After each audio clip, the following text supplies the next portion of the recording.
Commodity roundup में आपका स्वागत है। एग्री कमोडिटीज की अब यहाँ पर बात करेंगे, जहाँ पर 3 दिन की गिरावट के बाद कॉटन में आज रिकवरी देखने को मिली है। चीन की डिमांड निकलने की उम्मीद में आईसीई कॉटन में बढ़ोतरी है, जिसका असर घरेलू बाजार पर है। इसके अलावा सरकारी खरीद के कारण चने की कीमतों में भी आज सपोर्ट देखने को मिला है। मसालों और तिलहन की अगर बात करें तो यहाँ पर ज्यादातर मसाले बढ़त के साथ कारोबार कर रहे हैं। रवि, आपसे जानना चाहेंगे सबसे पहले कॉटन के बारे में, क्योंकि पिछले 2-3 दिन से लगातार हम कॉटन के भावों को देख रहे हैं। 5 साल के लोज हमने एमसीएक्स पे बनते हुए देखे थे। अंतर्राष्ट्रीय बाजारों में दबाव है, टेक्सटाइल स्पिनिंग मिल्स से मांग नहीं है, टेक्सटाइल इंडस्ट्री से भी मांग नहीं है, और कपड़े तो इस वक्त कोई खरीद रहा ही नहीं है, तो क्लियरली उसका एक इम्पैक्ट कॉटन पर है। आज जो हल्की सी खरीदारी है, इसे आप कैसे देखते हैं?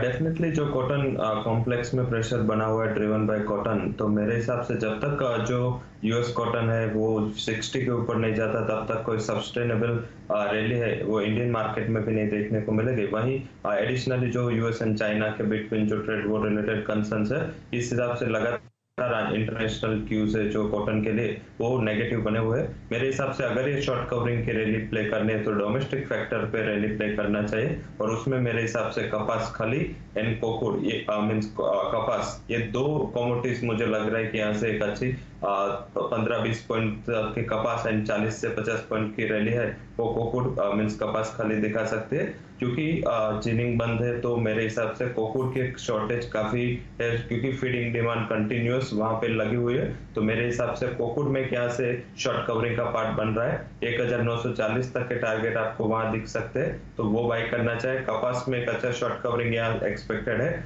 जो 990 से 995 तक के टारगेट यहाँ से दिला सकता है। तो ये 2 कमोडिटीज पे ज्यादा फोकस करें, क्योंकि कॉटन के प्राइसेस इंटरनेशनल मार्केट को फॉलो करते हैं। तो जो एमसीएक्स कॉटन है, हाल मुझे लग रहा है कि वहां पे एक शॉर्ट कवरिंग का ही पार्ट गिनना चाहिए। ये सस्टेनेबल मुझे कॉटन में ये रैली नहीं दिख रही। जिसको भी कॉटन कॉम्प्लेक्स में रैली का पार्ट प्ले करना है तो ये 2 कमोडिटीज कोकुड़ एंड कपास से प्ले करें।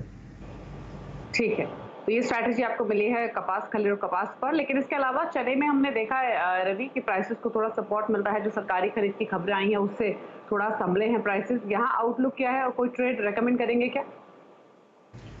डेफिनेटली यहाँ पे बाइंग साइड रहना चाहिए, क्योंकि डिमांड कम है तो मेरे हिसाब से एक लिमिटेड तेजी यहाँ बन रहे हैं। 4300 तक के टारगेट मुझे 1 से 2 ट्रेडिंग सेशन में चना में दिख रहे हैं। 4150 का एक इम्पोर्टेंट सपोर्ट है, जिसको एक स्टॉप लॉस लगा के आप प्ले करें। सेकंड जो प्राइसेस है नाफेड के परचेस के, वो ये प्राइस से 200 से 250 पॉइंट ऊपर है, क्योंकि ऑल ओवर प्राइस देखे तो एमएसपी के प्राइसेस से तो ऑलमोस्ट 600 पॉइंट नीचे चल रहा है। हालांकि फिर भी जो नाफेड का एवरेज बाइंग प्राइसेस है मंडियों में, वो यहाँ से अभी से 200 पॉइंट ऊपर है। तो मुझे लग रहा है कि एक रिलीफ रैली, एक शॉर्ट कवरिंग का पार्ट भी बन रहा है, तो यहाँ से 110 पॉइंट तक की रैली मुझे दिख रही है, तो बाई करके चलना चाहिए।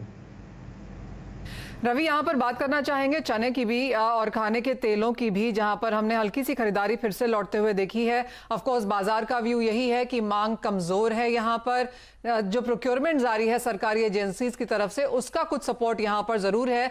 आज निचले स्तरों पर खरीदारी जरूर देखने को मिली है। तो लेकिन जैसे आपने कॉटन और बाकी कमोडिटीज के बारे में कहा, क्या दालों तिलहन वगैरह के बारे में भी यही लगता है कि कुछ खरीदारी वैल्यू बाइंग के तौर पर निचले स्तरों पर आ रही है, क्योंकि मोटे तौर पर तो बाइंग अभी नहीं है लॉकडाउन के चलते?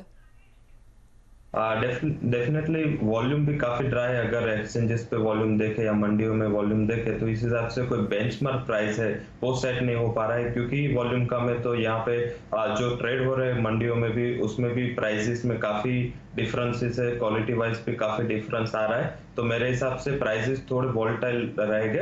हालांकि जो लोअर लेवल से वैल्यू बाइंग देखी गई है इसमें चना में पर्टिकुलर, तो और दाल जो अरहर है उसमें भी अच्छी एक सपोर्ट 2 से 3 दिन से स्पॉट मार्केट में देखी गई है, तो उसका एक वैल्यू बाइंग का ही एक ऑप्शन है। अदरवाइज डिमांड है उसमें थोड़ी कमी आगे जाके देखने को मिल सकते है, ऐसा मेरा मानना है। वही तिलहन की बात करें तो वहां भी आरएम सीड सरसों जो गवर्नमेंट के बाइंग के हिसाब से 4000 का लेवल इनटेक रखा है।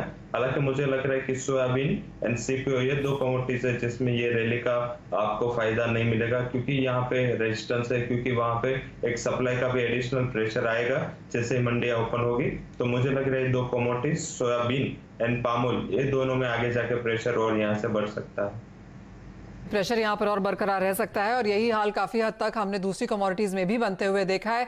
एक और सेक्टर की बात करें तो लॉकडाउन में ढील के बाद गेहूं की सरकारी खरीद में बढ़त देखने को मिली है, लेकिन अभी ये पिछले साल से काफी धीमी है। अब तक सरकार ने 1,81,00,000 टन गेहूं खरीदा है, जो पिछले साल के मुकाबले करीबन 32% कम है।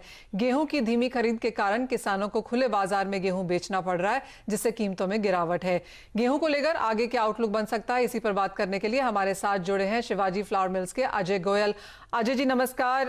लॉकडाउन का समय है, काफी सारी कमोडिटीज में इसका असर हमने आते हुए देखा है, लेकिन एसेंशियल कमोडिटीज की अगर बात करें, गेहूं की बात करें, क्योंकि प्रोक्योरमेंट है, हार्वेस्टिंग का समय है, आपने किस तरह से सप्लाईज यहां पर आते हुए देखी हैं? देखिए, सप्लाई की तो जो है इस टाइम पे कोई समस्या है नहीं। ऑल ओवर इंडिया गेहूं तो पहुंच रहा है और ये अभी पीक अराइवल वाला टाइम है। उस तरीके से गेहूं सप्लाई साइड में कोई इश्यू रहा नहीं। केवल थोड़ा सा राजस्थान और एमपी इन इलाकों में थोड़ा सा बारिश पड़ने की वजह से क्वालिटेटिव इश्यूज जरूर खड़े हुए हैं।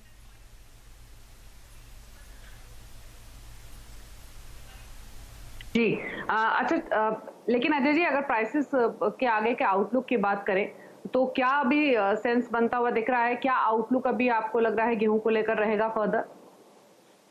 अभी तो मुझे लगता नहीं है अगले 1 या 2 महीने में, जब तक ये लॉकडाउन पूरी तरह से खुल नहीं जाता, कोई डिमांड साइड से जो है कोई पुल आएगा।